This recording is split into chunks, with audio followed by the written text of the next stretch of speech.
I can explain. In fact, the events that led up to this very moment were filled with stories of partnership, revenge, cunning, and trickery that led me to be the most notorious arms dealer in the entire universe. And it all started the day I got sick. See, I used to be a good citizen, a hard-working resource miner, but that all changed on day one. Day one was when this whole nightmare began. After traveling to mine resources on a far-out planet, I found a stranded explorer, but when I got near to offer help, the illness spread to me. That illness was a ticking time bomb. I immediately knew I wouldn't last long. So it was time to look for a means to an end before my end. I had only 100 days left to live to make 737,000 credits, which should be enough for my parents to live the rest of their life when I'm gone. Here are the rules. I can make that money by any means necessary.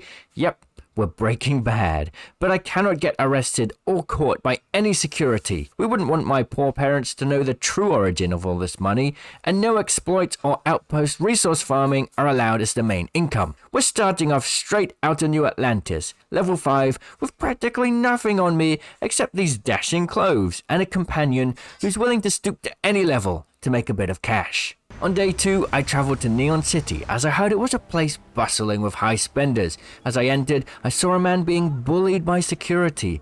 I later learned he had been running some product for a man in the area. All I had to do was help him, and maybe I'd be able to get into the business. As I went to pick up his package, the vendor responsible for his room gave me a little offer. I've got some evicted crates set up to go to the dump. Might be full of weak old chasm bass, or it could have the original Miguel Rafael Bailamos. Only one way to find out. 1,000 credits seemed a lot at the time, but I'd take the opportunity. I was horrified to find I'd essentially been scammed. Regardless, I took the package where it belonged, and the owner told me I could take up the trade so long as I took out one of his other workers to take his spot. Well, I'd never kill another man, but maybe I could convince him to leave. As I turned up, we got ambushed by syndicate enforcers. I wasn't cut for this life. I hid in the corner, terrified, as my companion cut through everybody. Later, as I climbed the stairs to find the man I had to shoo away, I got caught out and was forced to take things into my own hands. That day was the first bloodshed I'd ever caused. I felt sick to my stomach, but little did I know, it wouldn't be the last time. Regardless, I powered on, demanded the man to leave, and with him out of the way, I had an opportunity to take up a job, manufacturing product for my new bosses. It was time to cook. I was actually starting to like this Le Grande guy. He gave me work, all I had to do was turn up, and I got money while staying out of trouble. But that was when I met Bayou, the crook running this whole town, and he wanted 20% of our hard work. There wasn't much I could do, so I just had to put my head down and work. And that I did. For the next 25 days, I worked hard.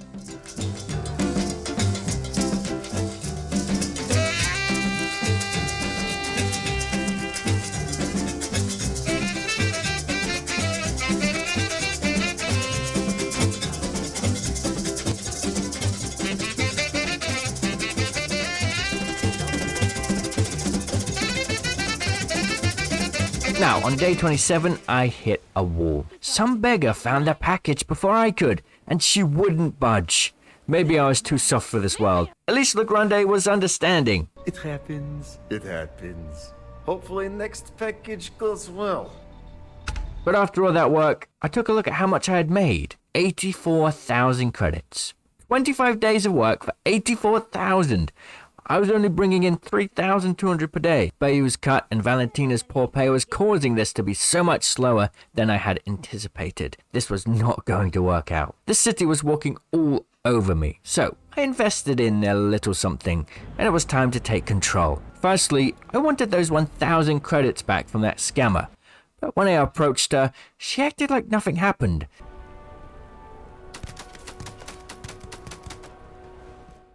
Sorry. I needed that money back. She wouldn't be messing with me anymore, and now it was Valentina's time. If I took the lab and made the Aurora myself, surely I could bring in more. It wouldn't affect Bayou's operation, so I made a plan to overthrow the lab.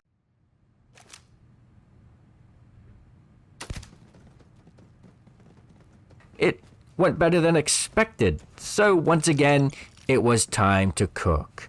But with Valentina out of the question, I'd have to source the resources myself. So on day 26, I built up a crew and invested in some better equipment. On day 28 and 29, I farmed Kazambas oil like crazy. On day 30, I traveled the stars to hunt down benzene. And day 31, I traversed the jungles of a far-off planet to collect hallucinogen and stimulant. And finally, on day 32, we cooked. Because I had the raw resources and the product wasn't made yet, I could slip through security and cook up the batch inside of Neon City. And there it was, 102 vials of Aurora ready to sell. Wait, 9,690 credits. I thought this stuff was hot. It took me 4 days to make this batch. I was bringing in even less than before. But now Valentina was dead and I was running out of time. It was clear to me the city already had a good supply of Aurora elsewhere. I had to find out who and put a stop to it. So on day 33, me and Simeone found a hideout. It was time to strike.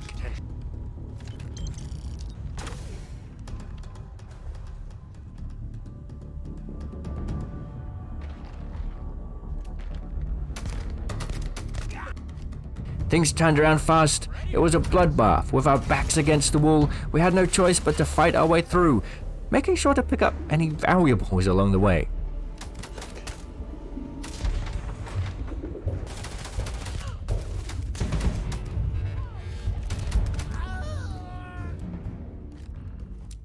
It was a hard fight, but we did it.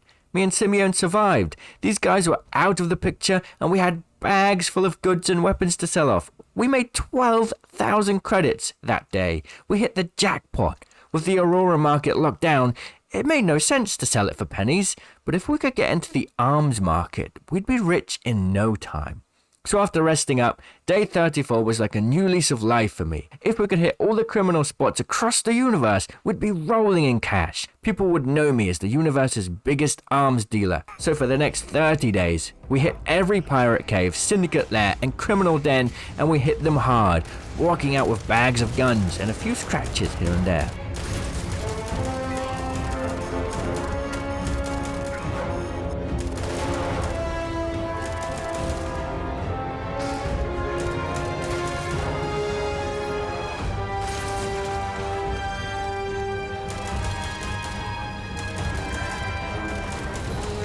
It got to the point where there weren't many criminals hiding, so we went through anybody and everybody. No matter their faction or affiliation, if they had guns, they were ours.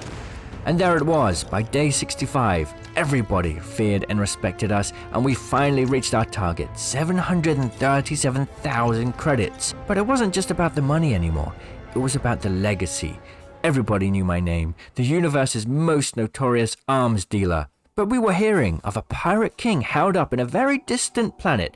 They claimed they were the universe's biggest arms dealers, not us. So I told Simeone we just had one more heist, and after that it was time to call it quits. We fought side by side, just like we had always done, fighting past every pirate warlord that stood in our way until there was nobody left besides us and the pirate king themselves. Simeone, he died. After all this, he died. It was their fault. If Bayou hadn't ripped us off from the start, we wouldn't be here. He was the one that led us to this. It was time to put a stop to him once and for all. So I set out a plan. Sneak into his club on the busiest night of the year. Slip by security, get into the VIP stage, take out the DJ and slip on his costume. Sneak past the guard or sneak him out. And then as we walk closer to Bayou's private room, we'd do what every man in Neon wanted to do for a long time.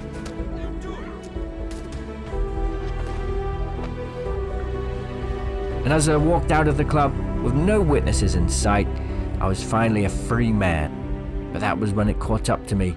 My affliction, it was my final days.